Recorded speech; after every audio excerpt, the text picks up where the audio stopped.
तो निश्चित रूप से आज मैं कह सकता हूँ कि मैंने किच्छा विधानसभा में खून पसीने से सींचा है, बंजर जमीन को जोता है, लहराती फसल अब तैयार है। निश्चित रूप से उसको काटने का अधिकार किसी को नहीं। जिसने जिस खेत का काम किया होता है उसकी सिंचाई, उसकी निराई, उसकी गुड़ाई, उसको काटने का अधिकार भी उसी को है।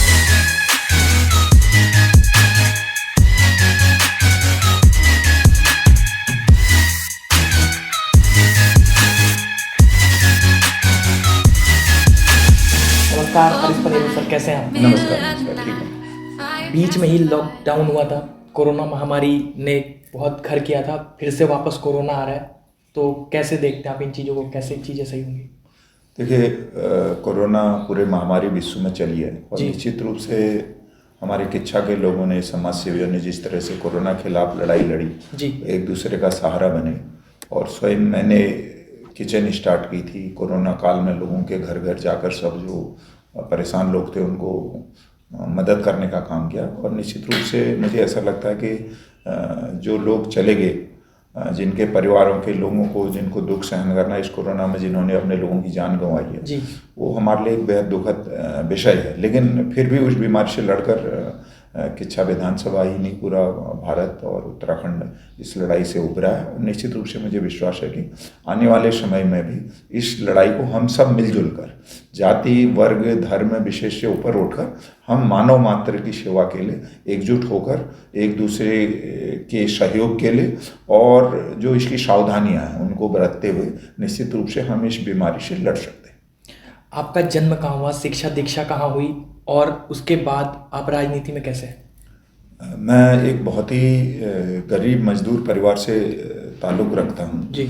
और मेरे पिताजी सामान्य जो पहाड़ों में एक छोटी जोत के किसान होते हैं, सीढ़ीदार जो खेत होते हैं जी। उस पर हम खेती करके हम लोगों ने पढ़ाई शिक्षा नैनीताल जिले के ओखलकांडा ब्लॉक में की।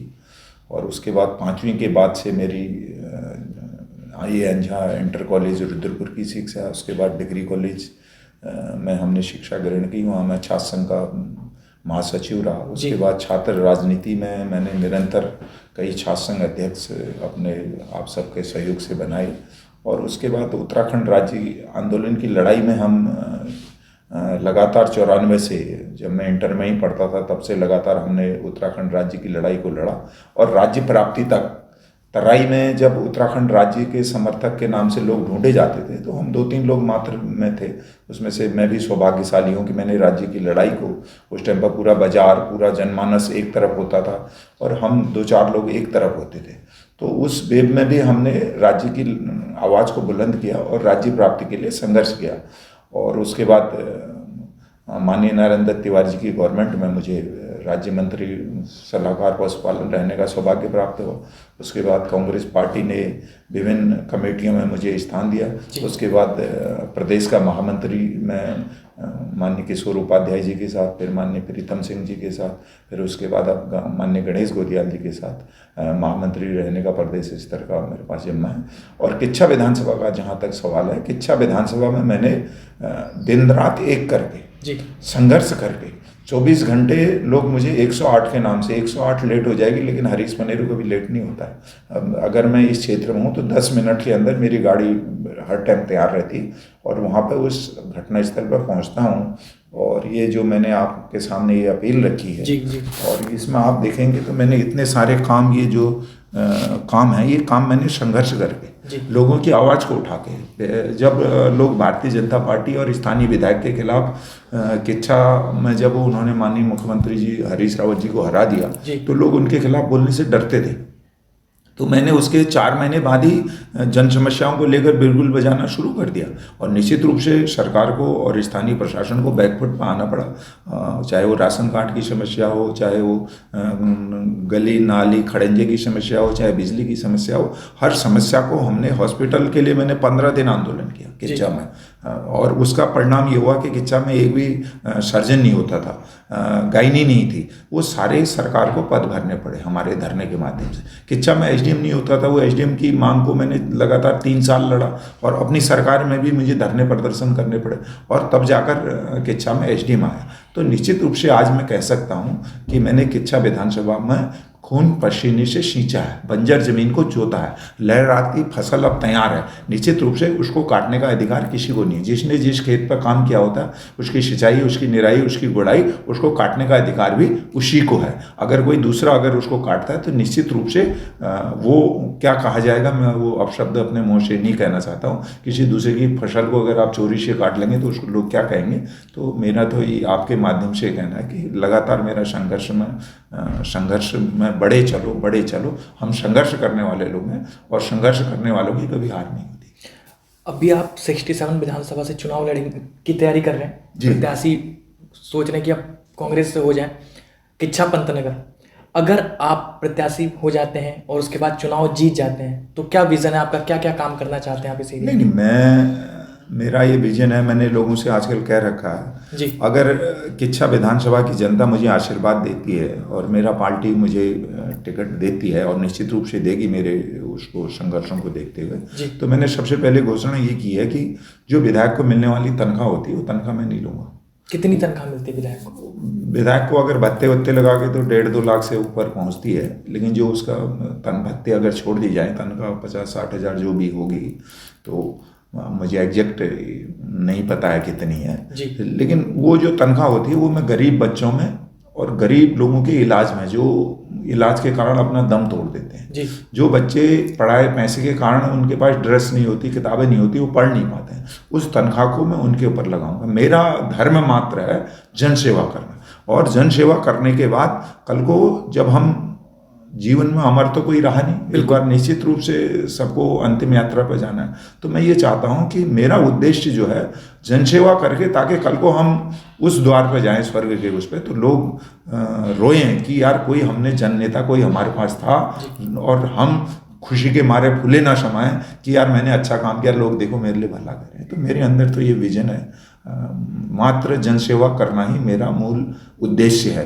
तो मेरा उद्देश्य ये नहीं है कि मैं लोगों के लिए जो है लोगों के लिए कोई अपना घर भरूं, पैसे से अपना वसूली करूं और अपने लिए संपत्ति अर्जित करूं। आज उत्तराखंड का दुर्भाग्य, हमने जो राज्य की परिकल्पना की थी उस परिकल्पना में राज्य को हम फिट नहीं पाते, हमें दुख होता है। जिनके पास एक कमरे का मकान नहीं होते वो कई सौ करोड़ के मालिक हो गए, लोग पैसा बहा रहे हैं। तो ये पैसा कहाँ से आ रहा है, उनसे कोई पूछने वाला नहीं, भैया तुम्हारे पास पैसा नहीं था, आज पैसा कहाँ से आ रहा है। निश्चित रूप से उत्तराखंड राज्य जब बना तो लोग, जब चाहे वो विधायक बने, चाहे वो मंत्री बने, चाहे कोई बने, तो उनकी संपत्ति में अपार वृद्धि हुई। तो कहाँ से हुई? वो भ्रष्टाचार से हुई। तो निश्चित रूप से मैं जनता के सामने इन सब मुद्दों को लेके जा रहा हूँ कि आप ऐसा विधायक बनाओ जिसको आप कहीं भी पकड़ सको और वो आपके बीच में इजीली अवेलेबल हो। अभी आपकी ही पार्टी के कांग्रेस के संजीव कुमार सिंह जी जो किच्छा में रहते हैं वो तैयारी कर रहे हैं, आप हैं तिलक राज बहेड़ जो 4 बार विधायक भी रहे हैं, फिर स्वास्थ्य मंत्री भी रहे हैं, वो भी आपके किच्छा में पहुंच चुके हैं। तो कैसे उम्मीद है आपको कि तिलक राज बहेड़ जो कि इतने बार विधायक रहे, मंत्री रहे, उसके बावजूद आपको टिकट दे दिया जाएगा, या संजीव कुमार हैं जो आपके सामने खड़े हैं उनके बावजूद आपको टिकट दिया जाए? नहीं, ये टिकट मांगना सबका अपना अधिकार है, बिल्कुल वो लोकतांत्रिक अधिकार है, किसी को हम ये नहीं कह सकते क्यों मांग रहे हैं। लेकिन हम ये जरूर कह सकते हैं, मैंने जिस तरीके से कहा कि मैंने लगातार जनता की सेवा करी, मैं आपके चैनल के माध्यम से, आपके इंटरव्यू के माध्यम से मैं चैलेंज कर रहा हूँ, अगर मेरे बराबर किसी ने संघर्ष किया हो तो मेरी दावेदारी टिकट में नहीं है। टिकट का मात्र आधार होता है आपने जनता के लिए क्या काम किया। बिल्कुल। चुनाव के समय तो बरसाती मेढक जिस तरह से निकलते हैं उस तरह से तमाम लोग निकलते हैं, जिनका हमारे 2 साथियों का आपने नाम लिया, निश्चित रूप से उनका भी अपना, उन्होंने भी काम किया होगा। लेकिन जहाँ तक और किसी का प्रश्न है, बाहरी व्यक्ति को किच्छा विधानसभा नहीं चाहती है। किच्छा विधानसभा चाहती है कि किच्छा का विधायक हो, किच्छा की जन समस्याओं से लड़ने वाला हो, जहां बुलाएं हम वहां आ जाए। और निश्चित रूप से जिनको मौका मिल गया, अब उनको आराम करने का समय है। अब वो जनता की सेवा निस्वार्थ भाव से करें, लालच के भाव से नहीं करें। आपको 4 बार मौका मिल गया, आप मंत्री रह लिए, तो निश्चित रूप से ये सब बातें अब आशीर्वाद देने का समय है। और निश्चित रूप में मुझे ऐसा लगता है कि सबका आशीर्वाद मेरे साथ है, क्योंकि मैंने संघर्ष किया। मैं ये नहीं कह रहा हूँ कि बड़बोलेपन नहीं कर रहा हूँ, लेकिन मैं चैलेंज दावे से कर रहा हूँ कि अगर मेरे बराबर किसी ने संघर्ष किया तो मैं दावेदारी चैलेंज के साथ करता हूँ कि मैं दावेदारी नहीं करूँगा। राजेश शुक्ला जी वर्तमान में विधायक है और पिछले 10 साल से लगभग विधायक है, 2 बार जीत चुके हैं, काम भी काफ़ी किया है। उसके बावजूद आपको लगता है कि क्योंकि एक मोदी लहर बीच में थी, बीजेपी से हैं, वो इतना काम करने के बावजूद लोग आपको अपनाएंगे? राजेश शुक्ला जी ने 10 साल के कार्यकाल में, पिछला 5 साल हुआ और 5 साल ये, जी दोनों कार्यकाल में उन्होंने कहा पन्नागर यूनिवर्सिटी को हम जो है वहाँ के ठेका कर्मियों को अपना पक्का करेंगे, वो काम नहीं है। उनके मैनिफेस्टो में है, मेरे पास घोषणा पत्र में, पहले चुनाव घोषणा पत्र। उन्होंने कहा कि हम एयरपोर्ट बनाएंगे, एयरपोर्ट बिक रहे हैं भारतीय जनता पार्टी के शासन में, नया बनना अलग बात है, जुमला है। उन्होंने कहा किच्छा हॉस्पिटल को 200 बेड का हॉस्पिटल बनाएंगे, वो जुमला है। उन्होंने कहा लेफ्ट पहा नहर को हम कवरिंग का काम करेंगे, वो बंद है। उन्होंने कहा किच्छा में खेल स्टेडियम बनाएंगे, वो जुमला है। उन्होंने कहा कि रपटा पुल का निर्माण कार्य, जो दोषी है उनके खिलाफ कार्रवाई करेंगे, रपटा पुल जो बह गया था उसको हम दोबारा चालू कराएंगे, वो जुमला है। उन्होंने कहा अटरिया से लेकर शांतिपुरी तक का जो मार्ग है उसको हम पूरा करेंगे, वो कहीं नहीं है। तमाम सड़कों के लिए मुझे इतने आंदोलन करने पड़े, मुझे उनका कार्यकाल बिल्कुल निराशाजनक लगा। और जहां मैं जाता हूं गांव में, सिर्फ लोगों में एक आक्रोश है, लोग ये कहते हैं हमसे, मैं जहां भी जाता हूं तो लोग ये कहते हैं कि भैया इस बार हमने परिवर्तन करना है। तो निश्चित रूप से अगर आपने काम किया होता तो जनता, आज बेरोजगार कितना परेशान है। आपने कहा था कि स्मार्ट सिटी बनाएंगे हम, आपने कहा था कि किच्छा में हम तमाम ऐसी योजनाएं लाएंगे जिससे बेरोजगारों को रोजगार मिलेगा, ITI खोलेंगे, पॉलिटेक्निक खोलेंगे, कहीं कुछ है नहीं। धरातल पर कहीं काम नहीं हुआ। धरातल पर एक ही काम हुआ है, सिर्फ सुबह से लेकर शाम तक जनता को गुमराह करने के अलावा, अपने मान सम्मान की लड़ाई लड़ने के अलावा कुछ नहीं हुआ। किच्छा को लुटेरे और भगौड़ों से बचाना है, ये मेरा नारा है इसमें, कि किच्छा को लुटेरे और भगौड़ों से बचाना है और किच्छा को विकास का विजन देना। अभी आप किच्छा से दावेदारी पेश करने की कोशिश कर रहे हैं आप विधायक के रूप में। जो आपके वर्तमान विधायक हैं राजेश शुक्ला जी, 2017 में जब चुनाव हुए थे तो उन्होंने उस समय मुख्यमंत्री रहे हरीश रावत जी को हराया, तो आप कैसे मान लेंगे कि उनके सामने आप जीत सकते हैं? मैंने बताया ना कि आपको, उन्होंने पूरे 10 साल के कार्यकाल में 2 बार के विधायक रह लिए। सिर्फ झूठ बोलने के अलावा, जनता को ठगने के अलावा, फरेब करने के अलावा, अपने कुर्सी के लिए कार्यक्रम में लड़ने के अलावा जनता के हित में एक भी काम नहीं किया। ये मेरा दावा है, बिल्कुल चैलेंज है। किच्छा सरकारी हॉस्पिटल में आज भी बड़ी जांचें नहीं होती। उन्होंने कहा 200 बेड का हॉस्पिटल बनाएं, क्यों नहीं बनाया? किच्छा की जनता ने, इसलिए हम हरीश रावत जी को चुनाव लिया। किच्छा की जनता को लगता था कि हमारे पास स्थानीय यहाँ का विधायक होगा तो हम उसको जल्दी आसानी से उसके पास पहुँच सकते हैं और हमारे कामों का निराकरण करेंगे, हमारी समस्याओं का निराकरण करेंगे। और इसमें उल्टा हुआ, जनता के साथ विश्वासघात हुआ। जब विधायक जी जीते उसके बाद लगातार एक आदमी से आप पूछ लीजिए, गाँव में सर्वे कर लीजिए, कोई आदमी संतुष्ट है। ना किसी को रोजगार नहीं मिला, ना किसी के स्वास्थ्य में कोई सुधार हुआ, ना शिक्षा की व्यवस्था सुधरी, ना सड़कों की हालत सुधरी, ना नगर पालिका की हालत सुधरी। किच्छा जो है दिनों दिन पीछे चलाता गया और किच्छा में कोई व्यवस्था नहीं हुई। तो निश्चित रूप से मुझे ऐसा लगता है कि इन सब मुद्दों को लेकर जनता में भारी आक्रोश है और विधायक जी के प्रति विशेष तौर से आक्रोश है। इसी का कारण है ना कि हर किसी को किच्छा में ज़्यादा उम्मीदवार हैं, लोगों को लगता है कि हम भी जीत सकते हैं। इसी का कारण है कि किच्छा में जो है लोग दावेदारी कर रहे हैं। तो निश्चित रूप से मुझे ऐसा लगता है कि विधायक जी का कार्यकाल निराशाजनक रहा है। एक भी काम, मैं अखबारों की कटिंग दिखाऊं तो वो 5 साल से, जिस दिन से वो विधायक जीते हैं, तो खुरपिया फार्म की भूमि का निरीक्षण कराते हैं कि साहब मैं सिटकुल खुला रहा हूँ, यहाँ बहुत बड़ा उद्योग लगेंगे, SDM को लेके दबाव में और तमाम लोगों का निरीक्षण कराते हैं और उसके बाद बना क्या आपके सामने। ये 10 सालों से हो रहा है ये काम, ये 10 सालों से हो रहा है।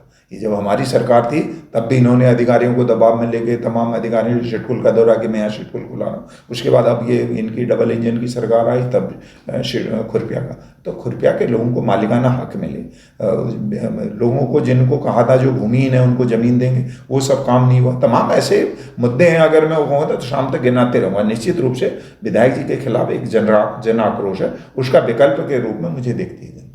मैं अपने मुंह से नहीं कह रहा, मैं जहाँ जाता हूँ लोग कहते हैं कि पलेर जी आप आओ मैदान। ये जनता का ही साहस है, जनता का ही प्यार है कि मैं इतनी तन्मयता से किच्छा विधानसभा की सेवा कर रहा हूँ। वरना आदमी आप समझते हो थक जाता है, तो हम जैसे ही थोड़ा सा भी कहीं ढीले पड़ते हैं लोग कहते हैं हम तुम्हारे साथ हैं। तो मेरे आंदोलनों में जितने मैंने धरने प्रदर्शन किए हैं तो उसमें जो अपार जन समर्थन मिला उसी का परिणाम है कि आज किच्छा विधानसभा में मैं कह सकता हूँ आपके सामने जो लंबी फहरिस्त है कामों की और जो आने वाली योजना है उनको कराने में सफल इसीलिए हो गया। आपके किच्छा से बीजेपी से एक और विधायक के लिए दावेदारी पेश करें श्रीकांत राठौर साहब। मोतियाबिंद कैसे में ऑपरेशन करा रहा है फ्री ऑफ कॉस्ट, कुछ 1800 लोगों को कराया उन्होंने।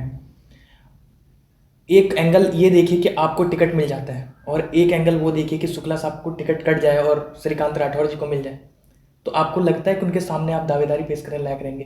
क्योंकि वो गांव-गांव घूम-घूम के मोतियाबिंद का ऑपरेशन करा रहे हैं और बहुत सारे लोगों से कनेक्ट कर रहे हैं फ्री ऑफ कॉस्ट, बिना निःशुल्क 1 रुपये लिए हुए भी। नहीं, अगर कोई सेवा कर रहा है तो निश्चित रूप से हमको उसकी तारीफ करनी चाहिए जी। चाहे वो किसी भी दल का हो, किसी भी विचारधारा का हो। मैं ये कहता हूँ कि गरीब को ठगो मत, गरीब की सेवा करो।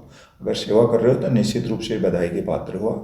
और जहाँ तक चुनाव का समय है, चुनाव लड़ने के लिए बहुत सारी चीज़ें, बहुत सारा संघर्ष और बहुत सारी यातनाएं और बहुत सारा लंबा जनता जानती है। जनता ऐसी नहीं, वो ठीक है कोई लहर में बन गया, कोई कैसे बन गया अलग बात है, लेकिन अब किच्छा की जनता समझ चुकी है। वो कहते हैं नहीं, दूध का जला छाछ को भी फूंक के पीता है। तो जनता अब समझ चुकी है और निश्चित रूप से उसे लगता है कि हमको ऐसा विधायक बनाना चाहिए। मैंने कहा ना, संघर्ष।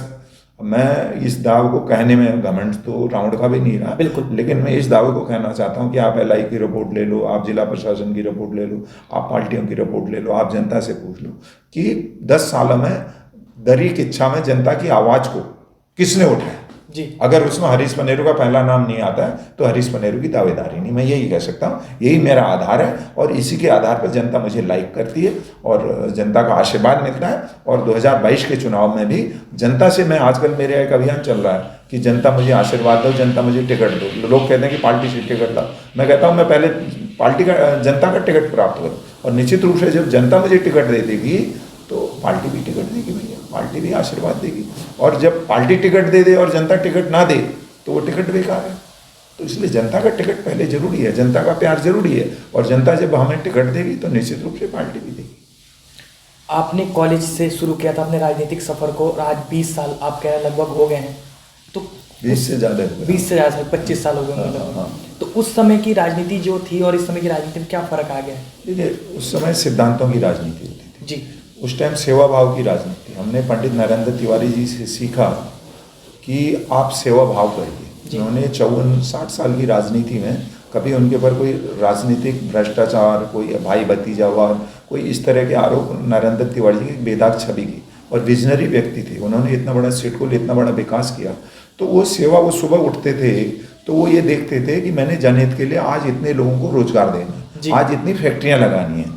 और आज का नेता जब सुबह उठता है तो वो ये सोचता है कि आज मैंने कौन सी मुर्गी फांसनी है और अपने लिए कितने लाख रुपए कमाने हैं। उस टाइम की राजनीति में और आज की राजनीति में आप ये बताइए ना, जितने लोग 2 साल पद पर रह रहे हैं और भ्रष्टाचार के आरोपों में घिर जा रहे हैं, तमाम आरोप लग जाते। तो उन्होंने 54 साल 60 साल राजनीति कैसे की? इसीलिए की ना। तो उनकी वो जब फाइल आती थी तो वो देखते थे कि मैंने लोगों के लिए कैसे काम करना है। तिवारी जी का ये विजन होता है कि जन सेवा में कौन सा काम करना, कौन सी सड़क बनानी, कौन सी फैक्ट्री लगानी, उनका ये दिमाग चलता था। आज के नेता का दाम चलता है, अच्छा गौतम जी आ गए यार, जरा फाइल दिखाओ भाई क्या है, अच्छा इसमें कितना माल है, वो देखते हैं, फिर उसको तोड़ते हैं, अच्छा कल आना, परसों आना, बात करेंगे। तो लेन देन का काम करते हैं। तो आज भ्रष्टाचार एक बहुत बड़ा मुद्दा है। लोग जनसेवा के रूप में राजनीति को नहीं देख रहे, लोग सिर्फ पैसे कमाने और अपने परिवार को बढ़ाने के लिए राजनीति में आ रहे हैं। तो इसका विरोध होना चाहिए। मैं आपसे भी कहना चाहता हूँ, राजनीति सेवा भाव है, राजनीति जनता के लिए समर्पित भाव है। राजनीति एक निष्पक्ष रूप से, अगर राजनीतिक पुराने लोगों को देखें तो उसको भगवान के रूप में लोग मानते हैं। लेकिन आज स्तर गिर गया, आज गरीब दर ठोकरें खा रहा है, आदमी को इलाज नहीं मिल रहा। तो ये सारी चीज़ें गिरावट आ गई। तो ये तब की और अब की राजनीति में ये मैंने बहुत चेंजेस देखे हैं। तब अब राजनीति बिल्कुल निम्न स्तर है, चाटू खाता। आज जितना बड़ा पैसे वाला हो उतना बड़ा राजनीतिज्ञ हो। पहले देखा जाता था कि जनता के लिए कितना काम किया। आज अगर जो पैसे वाला है तो वो सबसे बड़ा राजनीतिज्ञ है। तो ये थोड़े चेंजेस लगे। कुछ दिन पहले बाढ़ आया था और बाढ़ में रुद्रपुर, खेड़ा और काफ़ी लोग उससे प्रभावित हुए थे। क्या किया हरीश पनेरू ने उसके लिए? हरीश पनेरू ने जहाँ भी बाढ़ आई आपदा, और मैं अपनी गाड़ी लेके, इतना पानी था, मैं बाढ़ग्रस्त थे, जो हमारी बंगाली कॉलोनी है रोडवेज के सामने, तो उसमें कम से कम मेरे ख्याल 50-60 घर गिर गए जो मिट्टी के थे। उन घरों को आज भी जो है, मैं कल भी गया था वहाँ, उन घरों को पूरा मुआवजा नहीं मिल रहा। एक वक्त का जलाने के लिए रोटी नहीं, उनको खाना बांटा हमने। एक नमक फैक्ट्री बंडिया है, उसमें एक व्यक्ति बाढ़ में बह गया जी। तो उसको ढूंढने के लिए मैं स्वयं NDRF की टीम के साथ मैंने 5 दिन का समय लिया। NDRF वहाँ मंगाई, वो पुल को चालू कराने के लिए, उस पार जाने के लिए लोगों के लिए शासन नहीं था, तो मैंने वहीं धरना किया। SDM ने कहा कि कल से पुल चालू हो जाएगा, आवागमन शुरू कराया। तो मुझे आप किसी क्षेत्र में ऐसा नहीं कह सकते हैं। आप कहीं भी मुझसे पूछेंगे तो आपका भाई संघर्ष के मामले में, जन सेवा के मामले में खरा उतरेगा। आपका भाई ऐसा नहीं है कि खाली बातें करता है, आपका भाई जमीन पर काम करता है। और बाढ़ पर लोगों की जितना नुकसान हुआ, और मुझे ये कहने में कोई संकोच नहीं, मैंने अभी प्रोग्राम भी रखा है कि हम इस डिमांड को उठाएंगे। सरकार ने 3800 रुपये जिसका घर गिर गया उसके साथ मजाक किया। 3800 रुपये में क्या होता है? गरीब का जिसका पूरा मिट्टी का घर टूट गया, उसका सामान बह गया, वो 3800 रुपये में क्या कर लेना? उसका बर्तन है, न चूल्हा है, न कुछ है, न बिस्तर है, सब बह गया। तो बेचारे दब दब ठोकरें खा रहे हैं। तो ये एक हमारे सामने बड़ा प्रश्न है। और निश्चित रूप से अब जब 2022 की विधानसभा में पहुँचूंगा तो इन सारे मुद्दों पर ज़मीनी स्तर पर काम करूँ। फिल्में देखते हैं सर आप? बिल्कुल देखते हैं। फिल्में जैसे आम जनमानस को प्रभावित करती हैं, उसमें देश की बातें होती हैं, राजनीति की बातें होती हैं, गुंडागर्दी की बातें होती हैं। क्या उन फिल्मों से कभी आप प्रभावित होते हैं, इंस्पायर होते हैं? मैं एक फिल्म आई थी अनिल कपूर की जी। और वो शायद थी कौन, एक दिन का मुख्यमंत्री, कुछ ऐसे करके। हाँ, एक दिन के मुख्यमंत्री बनते हैं अनिल कपूर साहब। तो उससे मैं बड़ा प्रभावित हूँ कि जो लोग 5 साल जैसे मैंने विधायक जी के ऊपर आ रहा हूँ वापस, जो कहते हैं कि हमारा टाइम नहीं था, हमारे पास सरकार नहीं थी, अब डबल इंजन की सर, जिसके अंदर काम करने की इच्छा शक्ति होती है उसके लिए एक दिन 1 घंटा भी काफ़ी होता है। आपके अंदर निर्णय लेने की क्षमता होनी चाहिए। तो जब आप निजी स्वार्थों में होते हैं तो निर्णय नहीं ले पाते हैं, और जब जन सेवा में होते हैं तो आप निर्णय ले पाते हैं। तो अनिल कपूर की पिक्चर से मुझे यही देखने को मिला कि अगर आपके पास सत्ता हो, अगर आप निर्णय लेने की क्षमतावान हो, तो आप बहुत सारा चेंजेस कर सकते हैं। सर जाते जाते एक अंतिम और कि जब भी कभी आप विधायक बनते हैं तो ये जो छोटे छोटे आर्टिस्ट होते हैं या कलाकार होते हैं जो क्षेत्रीय हैं या अपने स्तर से ऊपर नहीं उठ पा रहे हैं, तो उनके लिए ज़रूर कुछ ना कुछ आप लेके आएंगे। निश्चित रूप से हमारे नरेंद्र तिवारी जी जब मुख्यमंत्री रहते थे, इस तरह के जो कलाकार होते थे उनको 50-50 हज़ार 1-1 लाख रुपए आर्थिक सहायता देते थे कि आपको सपोज करो कोई चैनल चलाना, 1 लाख रुपए मुख्यमंत्री विवेकाधीन कोष से दे दी, अब आप अपना चैनल चलाइए। आप कलाकार हैं, आप अपनी ड्रेस और हारमोनियम तबला लीजिए, आप अपना चलाइए। तो निश्चित रूप से मेरे पास विजन है। और मैं 2022 में विधायक बना, जैसा मैंने कहा कि मैंने गरीब बच्चों के लिए तनख्वाह ले, तो निश्चित रूप से विधायक निधि से मैं सरकार से विधानसभा में अगर मैं बन गया आपके आशीर्वाद से, तो ये प्रोविजन रखवाऊंगा कि विधायक निधि का पैसा कलाकार, आर्टिस्टों और जो चैनल छोटे वाले हैं, जो बेचारे जिनके अंदर योग्यता है, पैसे के अभाव में चैनल नहीं चला पा रहे, उनको विधायक निधि से पैसे का अनुदान दिया जाए। ये मैं जरूर करना चाहूँगा। ये मेरी दिली इच्छा। आपने अच्छा सवाल पूछा, ये मेरे दिल में है। मैं जानता हूँ कि वो कला की विधा में आर्टिस्ट है, वो भी एक हमारे देश के लिए बहुत अग्रणी धरोहर है, और उस धरोहर को बचाना हमारा काम है। और निश्चित रूप से मुझे जब मौका मिलेगा तो मैं ये प्रोविज़न कराने की कोशिश करूँगा, और उसमें फिर वो पैसा बांट के निश्चित रूप से वो आगे बढ़ेंगे। तो सर बहुत अच्छा लगा आपसे बात कर बहुत धन्यवाद। और उम्मीद करता हूँ कि ये जो आपका मैनिफेस्टो है, हरीश पैनरू 67 विधानसभा किच्छा पंतनगर, यहाँ नीचे विधायक और लिख जाए तो, और जो आपने बातें कही आज मेरे कैमरे के सामने, जब आप जीत जाएं तो वो सारी चीज़ों का पूरा निश्चित रूप से उसको पूरा कराऊंगा। और मैं पूरा ना कराऊं तो निश्चित रूप से आपसे मेरा निवेदन है कि आप खुश रहें, स्वस्थ रहें, और नहीं तो मुझे कटघरे में खड़े करें। बिल्कुल। हाँ। तो सर ये मेरा चैनल है फिल्मी चाणक्य। अच्छा। इसके जो दर्शक हैं, वो जो देख रहे हैं, उनके लिए आप क्या कहना चाहेंगे? उनके लिए मैं ये कहना चाहूँगा कि आप सबको शुभकामनाएं। फिल्मी चाणक्य बहुत चलता है और आगे बढ़े, आगे शुभकामनाएं हो। आप जैसे नौजवान आगे बढ़े, भगवान से गुंजू के यहाँ मेरी यही प्रार्थना है कि देवी देवताओं की भूमि है, सबको तरक्की हो, सबको खुशहाली हो, और सब लोग खुश रहें। और जो आने वाली कोरोना की महामारी का ये दौर चल रहा है, इसके प्रति सब मजबूती से लड़ें, सुरक्षित रहें, घरों में रहें। यही मेरा संदेश है। धन्यवाद। तो दोस्तों आज हमारे साथ थे हरीश पैनरू साहब, 67 विधानसभा पंतनगर और किच्छा से दावेदारी कर रहे हैं कांग्रेस से 2022 के चुनाव के लिए। वो तो आने वाला वक्त बताएगा कि ये जीतते हैं या नहीं, लेकिन अगर जीत गए तो जो इन्होंने दावा किया है, इनका कहना है कि पूरा करेंगे, क्योंकि ये विकास पुरुष हैं। तो मिलते हैं फिर किसी नए इंटरव्यू के साथ। जब तक see you soon. Just a beginning.